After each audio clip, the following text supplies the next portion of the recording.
madaxweynayaashii hore ee Soomaaliya Xasan Sheekh Maxamuud iyo Shariif Sheekh Axmed ayaa guddoonka golaha shacabka ee baarlamaanka Soomaaliya u cadeeyay inaanay aqbalayn muddo kororsi ay sameystaan hay'adaha dowladda ee dalka. Liibaan Nuur Xasan ayaa ka waramaya. xalay waxaa xarunta madasha xisbiyada qaran ee Muqdisho ku qabsoomay kulan dhex maray guddoonka golaha shacabka ee baarlamaanka federaalka Soomaaliya iyo hoggaanka madasha xisbiyada qaran gaar ahaan madaxweynayaashii hore ee dalka Xasan Sheekh Maxamuud iyo Shariif Sheekh Axmed. gudoomiyaha golaha shacabka Maxamed Mursal Sheekh Cabdiraxmaan iyo ku-xigeenkiisa koowaad Cabdiweli Sheekh Ibraahim Muudey ayaa xaruntooda ugu tagay madaxweynayaashii hore Xasan Sheekh iyo Shariif Sheekh waxayna kulankooda uga wada hadleen arrimaha doorashooyinka dalka. qoraal ka soo baxay madasha xisbiyada qaran waxaa lagu sheegay in hoggaanka madasha ay guddoonka golaha shacabka la wadaageen mowqifkooda ku aadan arrimaha doorashooyinka dalka isla markaana ay u cadeeyeen inay lama huraan tahay in doorashada dalku ay ku qabsoonto waqtigeeda. sida lagu sheegay qoraalkani kulankaasi waxaa lagu gorfeeyey sidii loo maareyn lahaa xaaladda kala guurka ah ee dalku marayo iyo qabsoomidda doorasho waqtigeeda ku dhacda oo loo dhan yahay. kulankani waxa uu ka duwanaa kulamadii hore waxayna guddoonka golaha shacab ku sheegeen in aysan hamatalaynin kana socon hay-ad ka madax bannaan hay-adda ay guddoonka u yihiin ee golaha shacabka waxayna madashu gaarsiisay labadani mas-uul mowqifkeeda ku aadan doorashada dalka ayaa lagu yiri qoraalkani ka soo baxay madasha xisbiyada qaran. dhankooda guddoomiyaha iyo ku-xigeenkiisa koowaad ee golaha shacabka ayaa madasha xisbiyada qaran u sheegay in xilligani kala guurka ah ee dalku marayo ay diyaar u yihiin in waddanka xasiloonidiisa laga shaqeeyo laguna dadaalo sidii doorashada loogu qaban lahaa waqtigeeda. sida lagu sheegay qoraalkan labada dhinac ayaa isku raacay in laga fogaado in dalku galo marxalad deganaansho la'aan ah maadaama uu gabaabsi yahay muddo xileedka hay-adaha dastuuriga ah ee dowladda federaalka Soomaaliya waxayna hoggaanka madasha xisbiyada qaran guddoonka golaha shacabka u cadeeyeen inaan la aqbali karin muddo kororsi lama huraanna ay tahay in doorashadu ay ku dhacdo waqtigeeda. sida la ogyahay muddo xileedka hay-adaha dowladda federaalka Soomaaliya oo ku muddaysan 4 sano wuxuu marayaa dhammaad waxaana la joogaa waqtigii doorashada loo diyaar garoobi lahaa umana muuqato in hoggaanka talada dalka haya uu diyaar u yahay sidii doorashadu waqtigeeda ugu dhici lahayd. madashu waxay u aragtaa inay lama huraan tahay in doorasho la isla ogol yahay heshiisa lagu yahay laguna qabto waqtigeeda ay tahay dariiqada keliya ee looga baaqsan karo qaralaasa siyaasadeed oo aan marxaladan la joogo dalku xamili karin. kulamo xal loogu raadinayo mooshin ka dhan ah gudoomiyaha baarlamaanka maamulka Galmudug oo ay wadaan xildhibaano ka tirsan baarlamaanka maamulkaasi ayaa waxa uu ka socdaa magaalada Dhuusamareeb ee xarunta maamulka Galmudug. Maxamed Cabdiweli Tuuxo ayaa Dhuusamareeb ka soo waramay.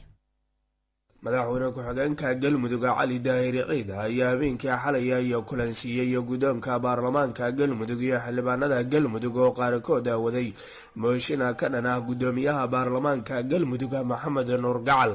kulanka cashada ah oo ka dhacay hoyga madaxweyne ku-xigeenka Galmudug Cali Daahir Ciid ayaa looga arrinsaday howlaha baarlamaanka iyo sidii loo xalin lahaa tabasho walba oo xildhibaanadu ka qabaan gudoomiyaha baarlamaanka Galmudug Maxamed Nuur Gacal si degan iyadoona loo maray haba ku dhisan isdhagaysi wada tashi loo dhan yahay.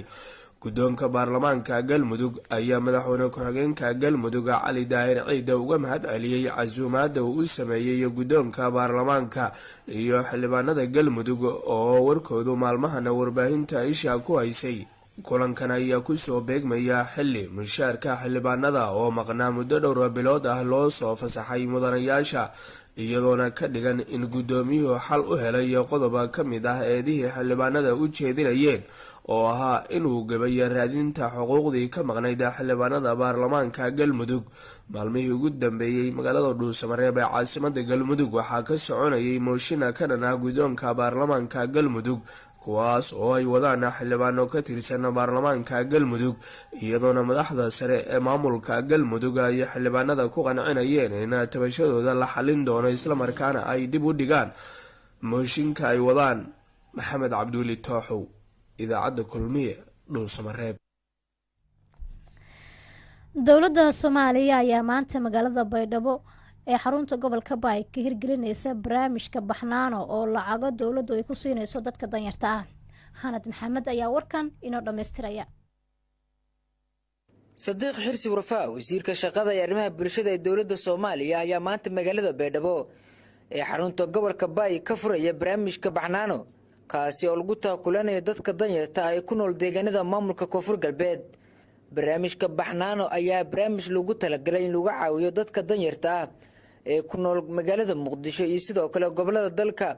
wasiirka shaqada iyo arrimaha bulshada ee dowladda Soomaaliya Sadiq Xirsi Warfaa ayaa sheegay in magaalada Baydhabo ay yimaadeen dardargelinta barnaamijka baxnaano qaybtiisa magaalada Baydhabo.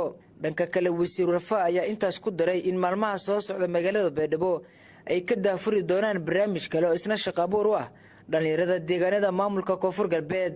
barnaamijka baxnaano ayaan wajigiisii Koonfur Galbeed aan maanta halkan ugu nimid magaalada Muqdisho markaan ka daafurnay oo madaxweynaha jamhuuriyadda daafuray waxa magaalada noogu xigtaan maanta joogno waxa magaalada Baydhabo oo maamulka Koonfur Galbeed waxaan rabnaa howlaha noo yaala inaan aan si dhaqso leh barnaamijkaas dadka saboolka ah in wax la taro oo aan mataqaanaa shacabka Koonfur Galbeed oo dadkii deegaanadii markii Soomaaliya dhammaan barnaamijkan laga hirgeliyay deegaanada ku soo gaaray oo mas'uul ka noqon doona wasiirka shaqada iyo arrimaha bulshada Koonfur Galbeed iyo tiimkiisa inaan mataqaanaa aan halkan ka dardargelino. waxaan rabaa inaan idinku bishaareeyo waxaa jira mashruuc kale oo aan rabnay insha Allah wasiirkana wala socdaa oo ay ILO-dana la wado oo loogu talagalay shaqo abuurka oo 13 milyan oo dollar ah oo mar dhow ilaa idinka waqtiga gaar ama aan idin imaan doono. markiina ogaatiin waxa Baydhabo waxay barnaamij kaliya xoog saaray mar walba waxaan ka fikiraa waxay Koonfur Galbeed waxaan iri waa inay mataqaanaa maadaama deegaanadan macnaha waxyaabaha xaq u lahaayeen qaarkood ay ka yar dhiman yihiin marka in mataqaanaa xoog la saaro.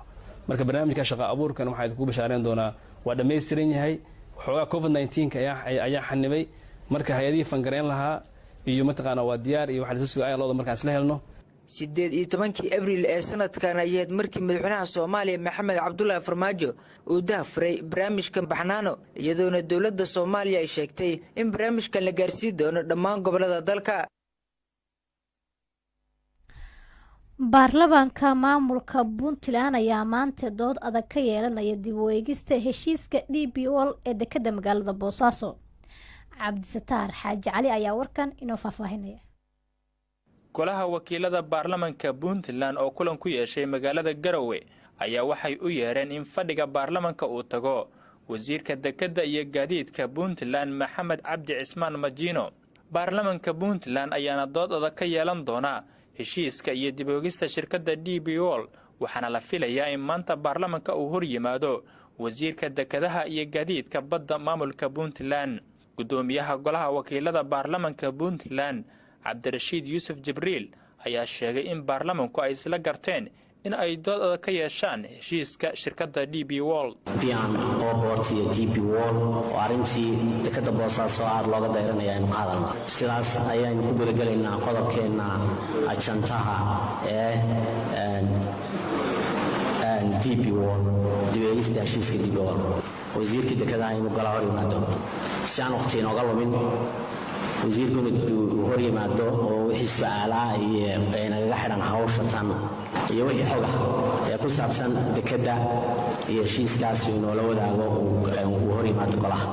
marka waxaan soo jeedinaynaa mudanayaal inaan isla qaadanay inaan wasiirkii talabno aan u yeedhno kadibna waraaqdii loo qoro golahana hor yimaado berrito insha Allah bilaakiin 9 subaxnimo ayaan balamaynaa wasiirka insha Allah inuu yimaado.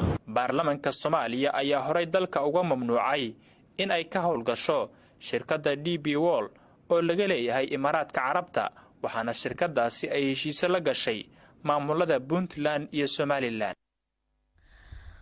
golaha shacabka ee baarlamaanka Soomaaliya ayaa maanta yeelanaya kulan ay uga hadlayaan ku noqoshada miisaaniyadda sanadka 2020. Maxamed Suuriye Nuur ayaa ka waramaya. kulanka maanta ay yeelanayaan xildhibaanada golaha shacabka ayaa waxay aqrinta koowaad ku marsiinayaan wax ka beddelka sharciga burcadbadeedka isla markaana waxay dood gelinayaan miisaaniyadda dowladda ee sanadkan 2020. miisaaniyaddan ayaa lagu tilmaamay in ay ku jiraan qaladaad fara badan isla markaana aan lagu soo lifaaqin qarashka doorashooyinka maadaama la doonayo in dalka ay ka dhacdo doorasho.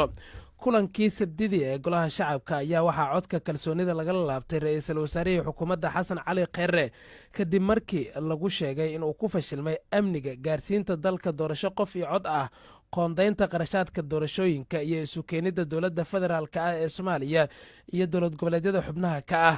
kulankaasi ayaa badankiis waxaa hareeyey buuq iyo qaylo ay samaynayeen qaar ka mid a xildhibaanada kadib markii ay dideen cod u qaadidda xukuumadda. sidoo kale xildhibaanada ayaa hoosta ka xariiqayn ajendaha kulanka iyadoo aan ku jirin kalsooni kala noqoshada xukuumadda la hor keenay xildhibaanada sidaana cod loogu qaaday arrintaasina ay ku tilmaameen inay sharci darro tahay inkastoo markii dambe uu ra-iisul wasaarihii hore xasan cali kheyre uu aqbalay kalsooni kala noqoshadiisa isaga iyo xukuumaddiisa. roob xoogan oo ka da-a magaalada beledweyne ee xarunta gobolka hiiraan ayaa laga cabsi qabaa in fatahaad mar kale webiga shabeelle uu ku sameeyo magaaladaasi beledweyne. cismaan aadan careys ayaa inoo soo waramay. xilli roobaadkani dayrta habeenkii xalay ka curtay magaalada beledweyne xarunta gobolka hiiraan ayaa si weyn waxaa ugu diirsaday dadka iyo dunyadaba. biyaha xareedda ayaa saaka waxay waran yihiin xaafadaha iyo waddooyinka waaweyn ee dhex mara magaalada beledweyne, taasoo hakad gelisay gaadiidka yaryar ee ka dhex shaqeeya xaafadaha magaalada beledweyne iyo goobaha ganacsiga. xilli roobaadkani dayrta ayaa ku soo beegmay xilli cabsi xoogle laga qabo fatahaad uu sameeyey webiga shabeelle, maadaama sarakac ballaaran laga dareemayo labadii maalin ugu dambaysay biyaha webiga shabeelle, iyadoo qaar ka mid a xaafadaha ku yaalla meelaha inta badan ay biyuhu ka soo baxaan dadka ay ka baxeen si ay markaasi fatahaadda biyaha webiga shabeelle saameyn ay ugu yeelanin. fatahaaddii biyaha webiga shabeelle ay ku dhufatay muddo laga joogo 3 bilood ayaa haatan raadkeeda waxuu ka muuqanayaa xaafadaha qaar aan weli dadkii degganaa aysan ku soo laabanin.